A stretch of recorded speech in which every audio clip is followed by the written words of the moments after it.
राष्ट्रीय कांग्रेस प्रवक्ता जयराम रमेश एक दिवसीय दौरे पर जोधपुर पहुंचे।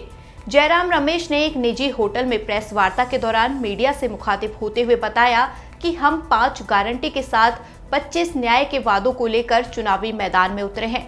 वहीं भारतीय जनता पार्टी का झूठ जनता के सामने आ चुका है। उन्होंने कहा कि 10 वर्षों के अंदर प्रधानमंत्री मोदी ने जनता से झूठे वादे किए हैं और लोगों को गुमराह करके उनका मत लिया है, जो अब बेनकाब हो चुका है। नहीं, हम कोई सॉफ्ट हिंदुत्व नहीं है। हमारा चुनाव, हमारा न्याय पत्र देखिए ना, हमारी गारंटी कार्ड देखिए ना। यहाँ सॉफ्ट हिंदुत्व क्या है? किसान और सॉफ्ट हिंदुत्व के बीच में क्या ताल्लुकात है? युवा बेरोजगारी और एक मिनट युवा बेरोजगारी या घोषणा पत्र की बात नहीं कर रहा हूँ। जो आपका जो कैंडिडेट है उसको भी कहीं ना कहीं सॉफ्ट हिंदुत्व के मुद्दे पर आना पड़ा। नहीं, ऐसा बिल्कुल गलत, ये बिल्कुल गलत है। हमारे सारे उम्मीदवार, आपका क्या स्टैंड है? हमारा सारा उम्मीदवार, हमारे सारे के सारे उम्मीदवार हर एक राज्य में इस गारंटी कार्ड के आधार पर अपना चुनाव प्रचार लड़ रहे हैं। सर, गारंटी तो आपने विधानसभा चुनाव में भी हाँ, यही इन्हीं पर। और मैं आपको ये भी बता दूं कि इन गारंटियों में, इन 25 गारंटियों में 3 ऐसे गारंटी हैं जो राजस्थान से हमने लिया है। राजस्थान की सरकार ने जो लागू किया था राजस्थान में शहरी रोजगार गारंटी, हमने गारंटी दिया है। चिरंजीवी स्वास्थ्य बीमा योजना हमने यहाँ लिखा है।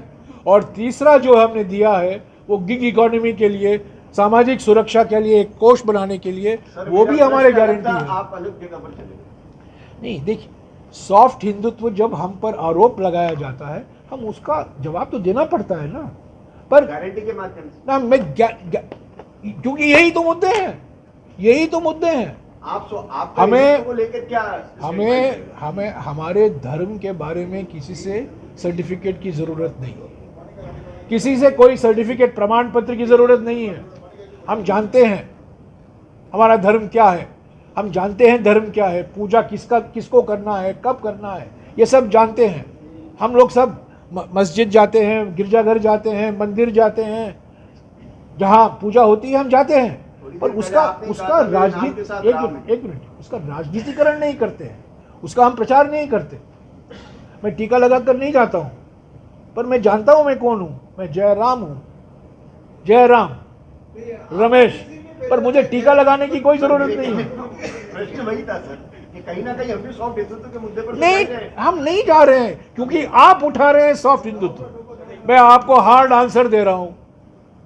आप सॉफ्ट हिंदुत्व उठाते हो, मैं आपको हार्ड आंसर देना पड़ता है। भाजपा का आरोप है सर कि इनकी सरकार में आतंकवादी हमले होते हैं। 10 साल में वो बता रहे हैं कोई आतंकवादी हमला नहीं हुआ, कई बम ब्लास्ट नहीं हुआ। कांग्रेस के राज में ये सब नहीं, ये बात गलत है कहना कि सिर्फ कांग्रेस की सरकार के समय आतंकवादी हमले होते हुए हैं। पार्लियामेंट पर हमला कब हुआ आप बताइए? जो हमारा लोकतंत्र का मंदिर है पार्लियामेंट में किसके समय आतंकवादी हमला हुआ? किसके बाद? नहीं, आरोप नहीं, ये हकीकत है। ये हकीकत है। कब हुआ पार्लियामेंट पर हमला बताइए? पुलवामा कब हुआ? पुलवामा कब हुआ?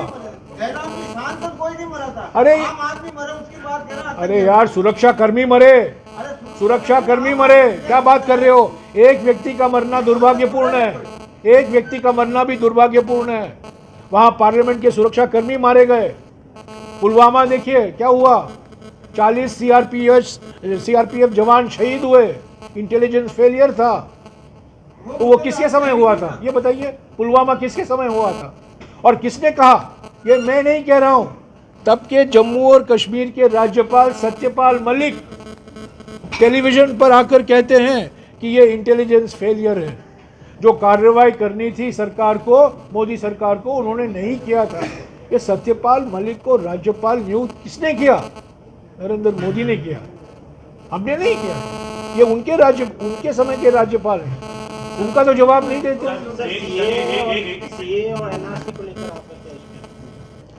सीएए दिसंबर 19 में कानून बना, बिल आया, कानून बना। हमने उसका पूरा विरोध किया।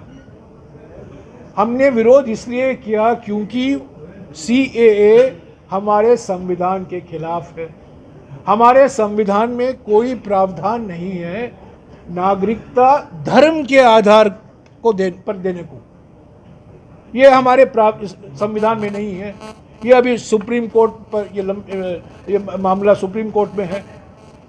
कानून बना क्योंकि बहुमत बीजेपी के साथ। हाँ, हमने अपनी आपत्तियां जताई, हमने कहा हम इसका समर्थन नहीं कर सकते। उसके बाद में क्या हुआ, जब कानून बनता है पार्लियामेंट में 6 महीने के अंदर उसके रूल्स बनते हैं। 9 बार मोदी सरकार सुप्रीम कोर्ट जाती है और कहती है हम रूल नहीं बना पाए, हमें एक्सटेंशन दीजिए। और पिछले महीने 4 साल 3 महीने के बाद उन्होंने रूल प्रकाशित किया।